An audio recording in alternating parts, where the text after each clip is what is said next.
The Brazilian racing icon, Ayrton Senna, captivated the world with his extraordinary talent. Fearless and relentless on the track, he achieved greatness in Formula One that most of the drivers can only dream of. One of the world's greatest motor racing drivers, Ayrton Senna, has died after a crash at this afternoon's... Senna, 3 times a world champion, suffered massive head injuries. Formel 1 Weltmeister Ayrton Senna. A million people lined the streets of his home city. The Brazilian government accorded full military We felt in Brazil that his home country has declared 3 days of mourning. We mainly know him because of his extraordinary achievements on the racetrack. But many might not know that Senna was a great philanthropist too. He used his fame and fortune to help thousands of people, embodying the true essence of a hero. This is what Lewis Hamilton had to say about Senna. I was 9 years old and I was racing that weekend. I just came in from a heat or a practice session, and my dad's working away on the car, and I remember him telling me. I remember going around to the back of the car and just bawled my eyes out. At 9 years, I remember it like it was yesterday. I remember exactly where it was, what spot. I could take you there right now.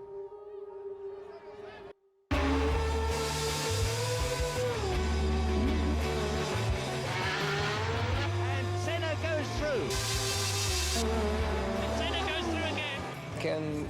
Cannot be sounding true, but I start with 4 years old in go-kart.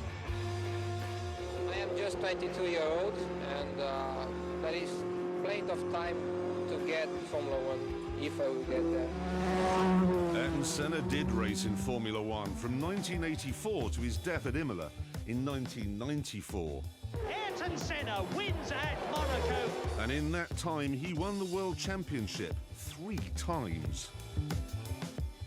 The figures suggest that Schumacher and Fangio were better. But the people who know, they tell a different story. I think Senna, I will put him in number 1. For me, Senna is number 1. For me, he was number 1. I will put Ayrton Senna as number 1. For me, Ayrton Senna undoubtedly was the number 1. I would put him number 1. You know, he was definitely the greatest driver. If you ask me, I put Senna as well in number 1. Martin Brundle, who raced against the Brazilian for 11 years, is well qualified to explain why Senna was the ultimate driver's driver. He had a God-given talent that I haven't witnessed anywhere else. A sixth sense of where the grip was before he turned into a corner. If you look at this Lotus here, even when it's going in a straight line, it is dancing. Absolutely. And there. You look at these and you think, here we go. I can't do that. I think Senna's ability to be able to drive completely on the limit. Some of the laps he did, we know were unbelievable. Let's have a quick look at a clip taken from Senna's car.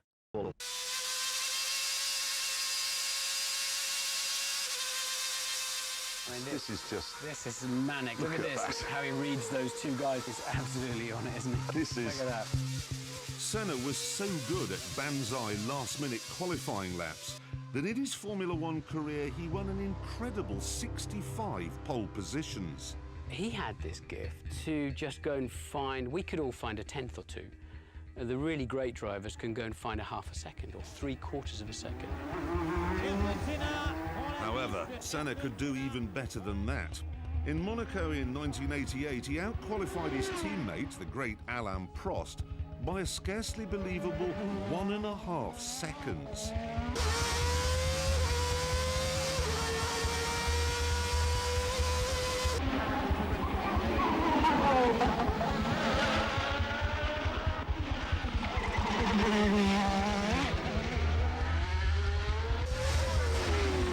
Nobody in the end wanted to spoil Senna's pole lap. And when you saw the day-glow McLaren and the very bright helmet of Ayrton Senna, he would come through and we literally jumped out of the way. You didn't want to be the one they all talked about as having blown the lap that the whole of the Grand Prix venue was looking forward to. But it wasn't just out-and-out speed that made Senna special. He was a great driver because he paid great attention to details. He was so good because he was working so hard on details. And I improved the car also there and there, but he went in the fine details. That's why it was fantastic.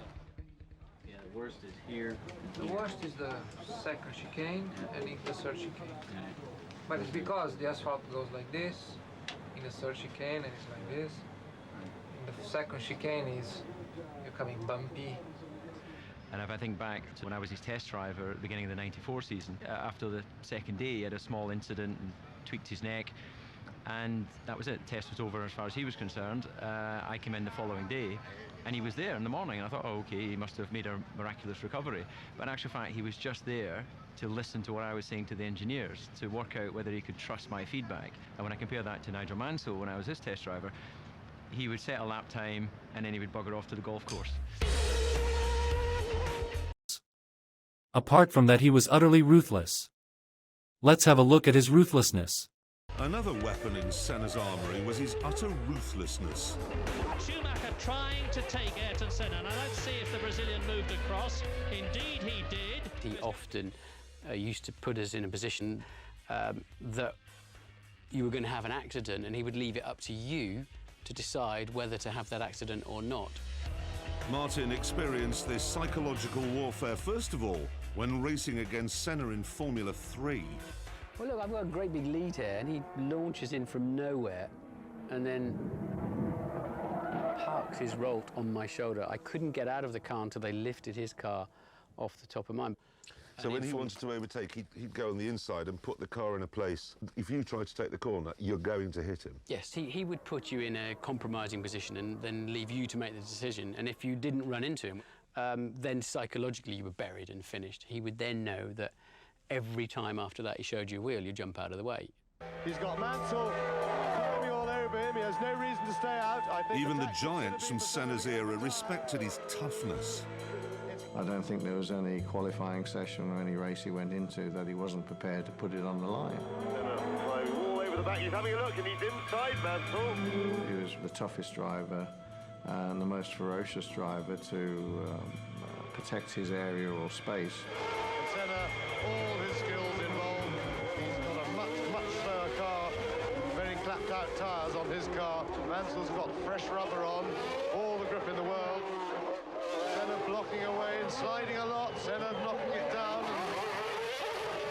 Mansell weaving this way and that way, but Senna won't let him past. He's got the racing line, he's going to keep it. This will to win reached its peak at the Japanese Grand Prix in 1990. Here, Senna would be world champion, providing his arch-rival Alain Prost, now at Ferrari. At that point, when they're back there, Senna, if he wanted to stay in the race, you'd have seen 2 puffs of blue smoke from his front tyres, where that gap was always going to disappear. He was driving into a disappearing wedge. After the crash, he showed absolutely no contrition. When there is a gap, you either commit yourself as a professional racing driver that is designed to win races, or you come second, or you come third, or you come fifth. And I'm not designed to come third, fourth, or fifth. I race to win. And if you no longer go for a gap that exists, you're no longer a racing driver. But he also had shown great compassion time and again. When fellow racing driver Eric Comas crashed at Spa in 1992, Senna stopped and risked his own life running across the track to help. You see, that's the paradox of Ayrton Senna, isn't it? In that he was clearly a fantastic human being. And he cared about people in Brazil, he cared about racing drivers. I mean, he was mortally hurt when Ratzenberger died, the day before he died. But then he would crash Alain Prost off the racetrack and put both their lives at risk. Now let us look why he was called driver's driver. Just look at him drive in the rain. As a man then, Senna was hard to fathom. But when it rained, it was easy to spot his talents as a driver. And Senna is a wet weather master.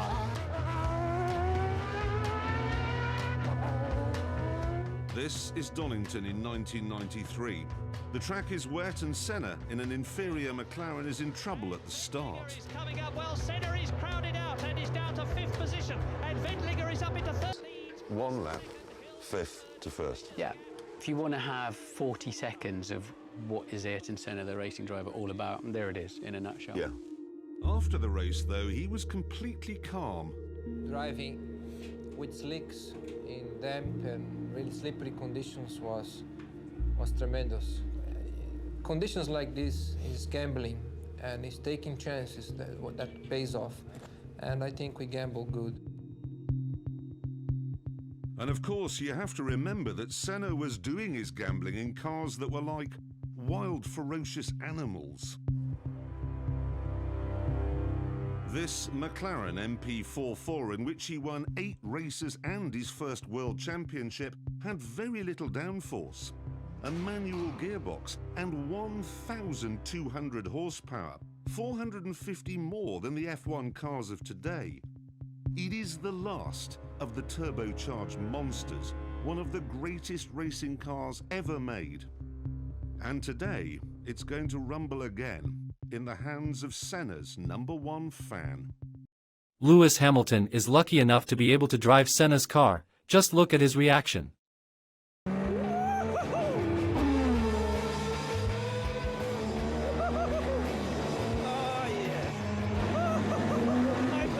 The racing back in the mid-80s, it was, I mean, there's an incredible scene, I think, with Nelson Piquet overtaking Senna on full opposite lock.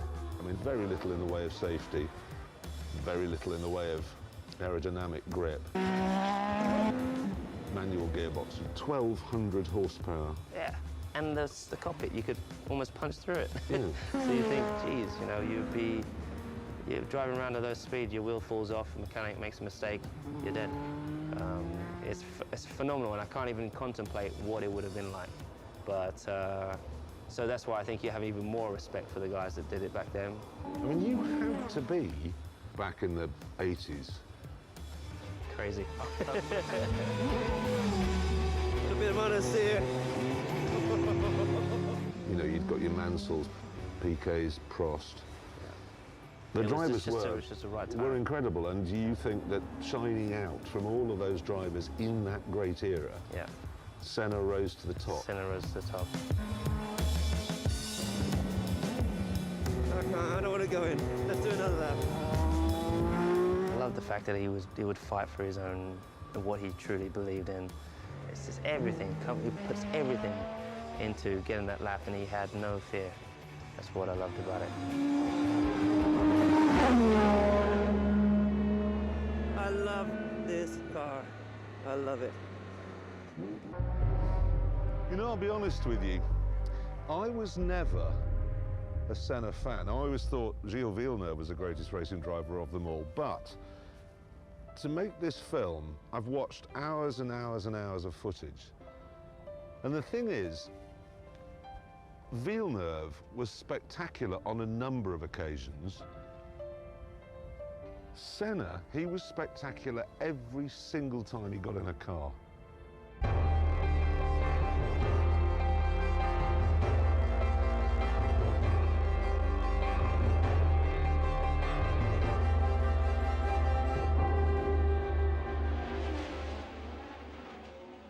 Thanks for watching. Please subscribe to my channel. It's free for you but will help this channel grow a lot. Share this video with your friends and family. See you soon in the next one.